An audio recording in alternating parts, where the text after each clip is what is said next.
lângă orice suspin. Ridică orice tristare, cea lângă orice suspin. Și privește cu durare la prieten și ascultător. Aleluia! Binecuvântează-i, Doamne, și pe frații pe surori. Binecuvântează-i, Doamne, și pe frații pe surori.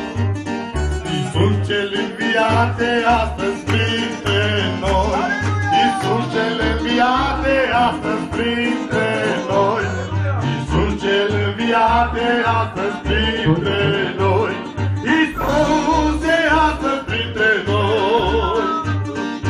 Lasă-l să te atingă, lasă-l să te atingă, lasă-l să te atingă și vei fi eliberat.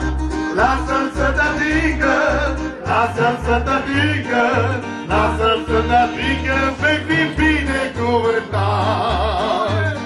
Atinge-te de Domnul, atinge-te de Domnul, atinge-te de Domnul și vei fi eliberat.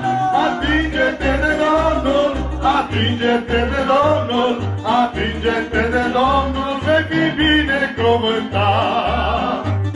Mormântul lui Iisus și astăzi este gol, mormântul lui Iisus și astăzi este gol, mormântul lui Iisus și astăzi este gol, Iisus e astăzi printre noi.